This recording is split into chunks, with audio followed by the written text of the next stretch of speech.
Bienvenidos. La neurosis y la psicosis no son lo mismo. Son dos estructuras muy diferentes que determinan categóricamente nuestra estructura de personalidad. Y hoy voy a enseñártelas. Freud planteaba que era muy importante poder determinarlas. ¿Estás listo para empezar? Arranquemos. Como mencioné en la presentación, ambas estructuras son muy distintas.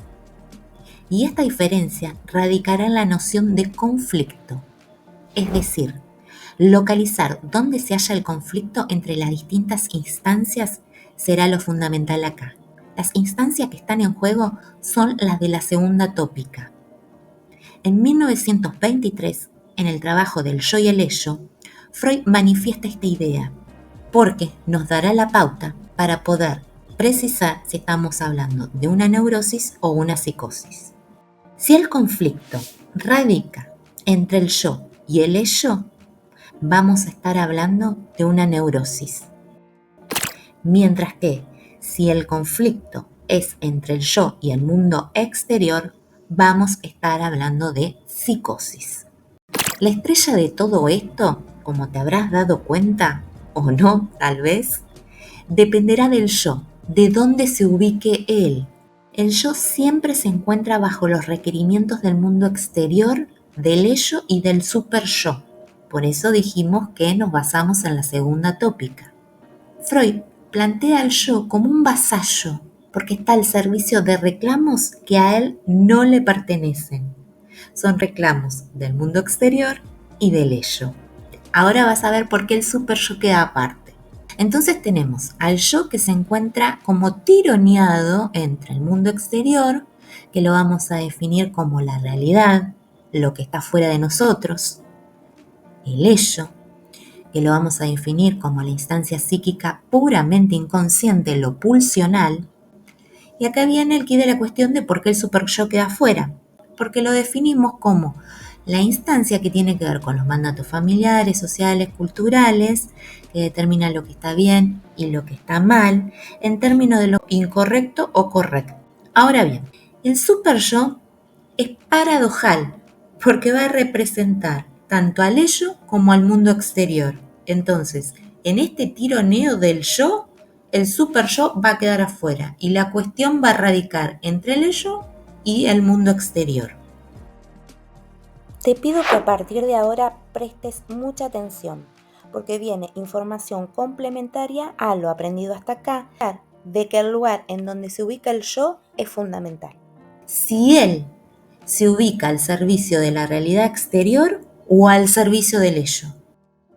Si se ubica en relación al mundo exterior, va a entrar en conflicto con el ello.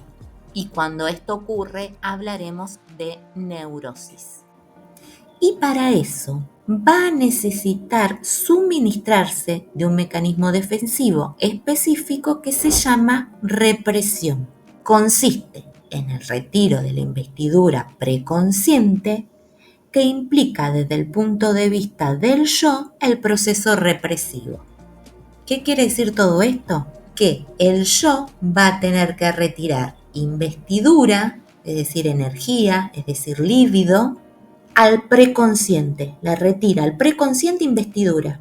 Y al hacer esto, está generando el mecanismo de la represión. Y tenemos por el otro lado, o sea, en la vereda de enfrente, al yo, cuando se pone al servicio del ello, que generará un conflicto con la realidad exterior. Y ahí se va a inscribir la estructura psicótica.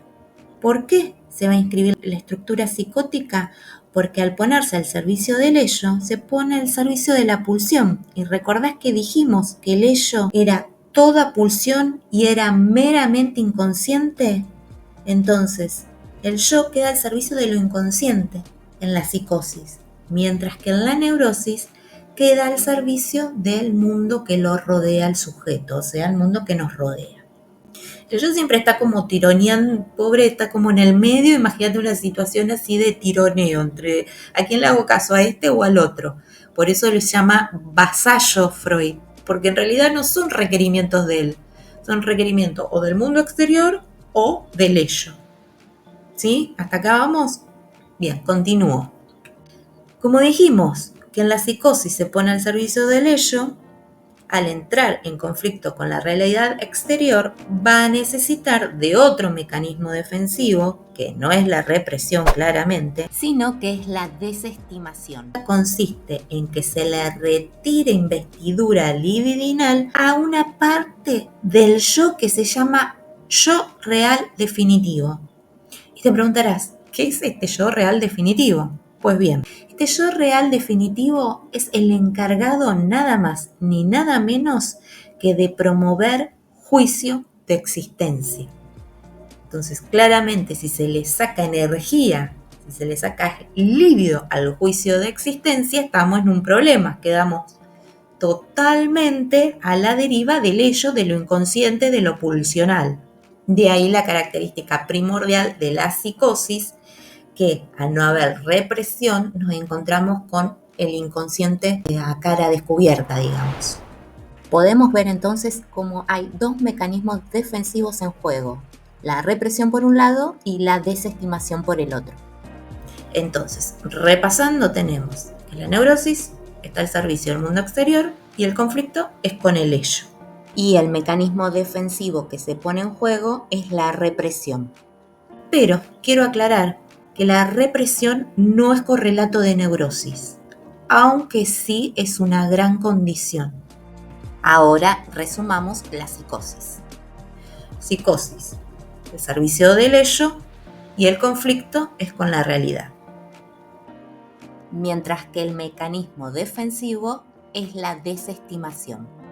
Entonces, hasta acá ya sabemos que ambas estructuras son muy diferentes y que es importante diferenciarlas en la clínica. Ahora, quiero hacer hincapié por qué es tan importante esta diferenciación. Porque al psicótico, y esto es primordial, no hay que hacerlo asociar, porque si no estamos potenciando el delirio. En cambio, al neurótico, cuando le decimos la regla fundamental del psicoanálisis, que es diga todo lo que se le venga a la mente, lo instamos a que se despegue de la realidad y que emprenda un camino regresivo hacia el inconsciente. El psicótico ya lo habita, de ahí es que hay que tener precaución para no potenciar más el delirio. Y esto se utilizará como una instrumentación clínica en un caso o en otro, es decir, en la psicosis o en la neurosis. Como te decía en un principio, Freud remarcaba que era muy importante esta diferenciación y a veces en la clínica no es tan fácil hacerlo y a veces puede llevar un par de entrevistas.